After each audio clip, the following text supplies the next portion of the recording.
Hey everybody, it's Tammi Van Hollander, and I'm here with one of my dearest, dearest, dearest friends, Theresa Fraser.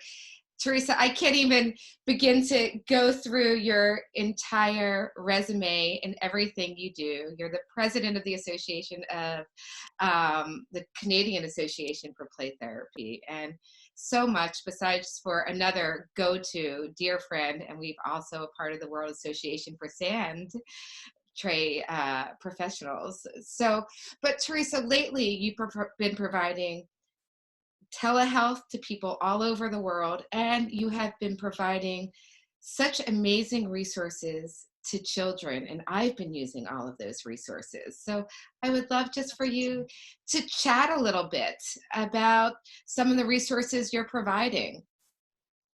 Oh, thank you. I first I want to say thanks that you're doing videos because I was watching um, some of the videos that are already posted and thought, oh, that's so great because at this time when we're feeling, many people are feeling isolated and fearful and what's going to happen next and how can I support my family and how can I support my clients? It's a hard time. So I don't know about you, but I'm feeling probably more connected to my international play therapy community than I've ever felt before. Even though I'm involved in, in different committee work, like with the stand therapy professionals, and then with the Canadian Association. But yeah, like, and there's been dark times too for myself and my family, and I'm sure the same for your family and others that are watching. It's kind of like really disconcerting. And then it's really hard to think like people are looking to us to help ground them in the here and now and point them into the places where there's hopeful opportunities to gather with other people and get their needs met. So it feels sometimes like a lot of pressure, eh? But yeah, I think I have been doing telehealth with adults and families for over 5 years, and I realized when I started hearing my colleagues getting really fearful that, okay, I don't think I'm an expert, but I have some experience and things I can share. So I volunteered with our Canadian group that I would do a webinar for them, and it kind of blew up. Like I said, 30 people and there was 100. So the Canadian Association agreed to do the administration of it all. And then in preparing for that, I realized people really need resources. It's kind of like and an analogy that works is I can think of like one of our foster kids when he came to us would never sleep with the door shut. Like, and no matter what we did, he would not sleep with the door shut as parents. And I finally thought, we're going to go visit the fire station. So we visited the fire station and I gave the guy, the firefighter some prep. And he brought it up, like, to be safe at night when you're sleeping, you really need to have your door shut because so if there was a fire, smoke can get into your room, and we don't want that happening. So a really difficult thing to give a scary message, but doing it in a safe way that isn't going to be instilling fear.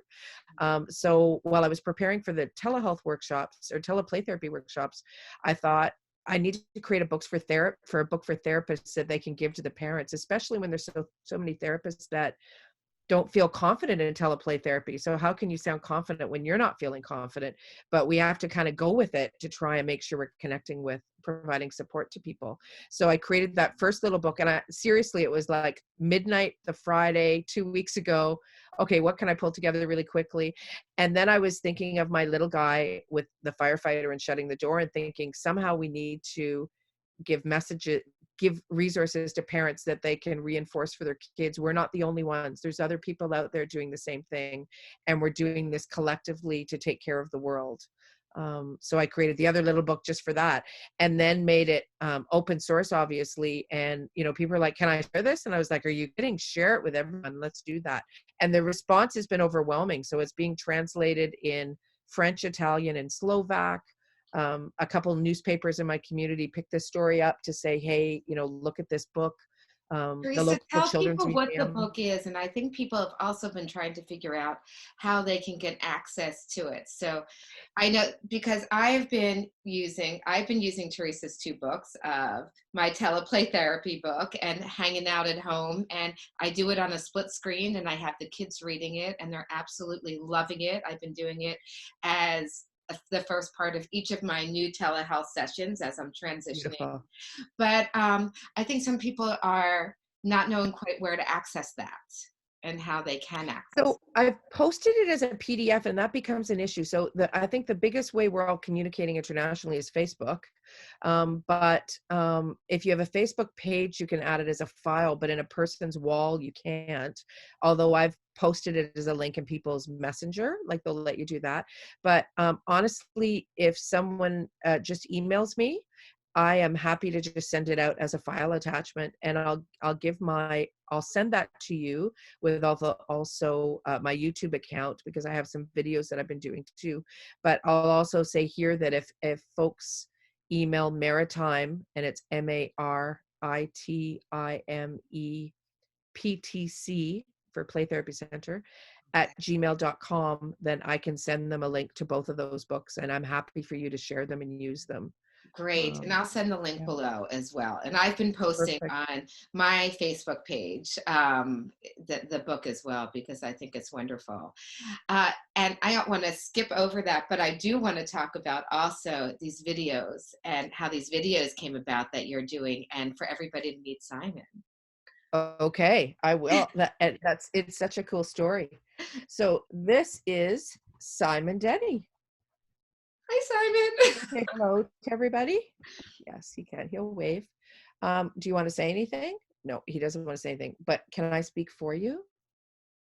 Oh, he wants me to say hello to all the boys and girls that may be watching this video, and to encourage them to watch the other videos, because together we're doing a lot of good stuff, aren't we? We're helping children practice self-regulation skills, which is really important to do. And yes, he reminded me that it's also for the moms and dads and caregivers of the children to practice, because when we're all feeling calm and regulated, when things happen that make us feel kind of scared inside, it can help us feel calm. So, did you want to say anything else? No? Okay, then I'm going to get back to my friend. Is that okay? Okay, he's going to go over there. Okay. Well, people So, are falling in Simon, love with you and Simon, and these videos, really, the ones that you've been doing, are just all over the place because they're so helpful. That these videos are for kids. You're just doing so much, I feel like, to heal kids at this time, and to be able to talk about them as being superheroes in this time. thank you. Yeah, the videos came about because in my part of Canada, Nova Scotia, I do lots of work with children from various Mi'kmaq communities. And First Nations Health Center contacted me and said, her name is Jill Kress, and she's just such a positive innovator. She said, it would be really great, because the kids are now in their community, everyone was staying in their homes and physically isolating. She said it'd be really great if there could be something for the kiddos to watch. And in that community, it's so interesting. In other communities, we hear that Facebook is so for old people, like young kids don't use Facebook anymore, they use Instagram. But in the First Nations communities where I live, Facebook is still a very positive way for people to connect. Sometimes because they may not have access to phones, and they can do phone calls and video calls with Messenger. So they asked me to do these videos just on, self-regulation activities to help children and help their families help their children. And what I can weave into those is sometimes some of the current events that have gone on in the community. So I watch the press releases from the chief, and when something pretty big happens, I try, and then Simon and I kind of debrief it together. So I'm really surprised somehow it went from the health center to other Facebook pages in our community, and then I had people in BC, which is the other end of the country, and the Yukon go, "Oh, these videos are so great." And I'm like, "Thank you." And really, it was just reaching out to try and be supportive, thinking about what are the little people in our lives struggling with. And the biggest theme is grief and loss, right? Because they're grieving the loss of their regular day and school, and seeing their friends and doing dance lessons or seeing grandparents, or for kids that are in foster care, not being able to have visitation with their birth parents because they can do video calls. So I try to weave those themes into the videos to be supportive. And it isn't just me. I think, like you're doing these videos, Tammi, I think it's so heartwarming on an international platform how many amazing people are just saying, "Hey, I have this skill," or resource to share with you. Here you go, use it in your community. Like Ileana was so kind to share an hour of her time with Canadian therapists this morning. And, you know, it was just so unbelievable that I also was struck that how many of these therapists wouldn't normally have an hour to devote to professional development, but they do today because things just aren't so busy. But I predict, I know in your country as well as in my country, there's a lot of worry about how are we going to connect with our clients, and you know, maybe teleplay therapy isn't going to be as successful as we hope. But I predict, unfortunately, because this isn't going to go away in a week or two, that families and children will start reaching out because they're going to need to connect, and maybe more open to trying to meet in a different way. And the feedback I'm hearing from my colleagues around the world are that, oh my gosh, we're having some really meaningful interactions in this web platform. So, and I think, and what is that? I mean, the foundation of all of it is a relationship. So we can share a relationship by phone. We can do it through video platforms. And I don't think I would much rather be in my play therapy room, but I think it's been really amazing to be able to connect with people this way too. Yeah. So, Theresa, thank you so much. oh, You're you're always welcome. my resource. Theresa is just one of my go-tos and one of those amazingly special people on this planet. You are a You're gonna healer. make me And cry. you are, and I'm just so happy. I'm loving doing these videos because I am selfishly connecting with all these people I truly love who are doing just such amazing magical work in this world. So thank you so much, Theresa. Well, thank you for spending time when you could be doing other things, sharing your gift with people. You're a great interviewer. Well done. Okay. So Easy when I'll I get send to you hang out with my send you that friends. information so you can share it with viewers. And Okay. yeah, in terms of the sand tray world, I just want to say I was so sad we had to cancel our conference. Well, not cancel, forgo, delay our conference. We are Right. going to have a conference, but I know a lot of us in the world were looking forward to getting together with people who are as passionate about sand tray and sand therapy as we are. And Yes. I was excited and sad at the same time. But I know. We will yeah. be together soon at that inaugural conference celebrating. Yeah, I believe it. Yeah. Yes. Okay. Take Okay. care, Tammy. Have a really super day. You too. Thanks, Theresa.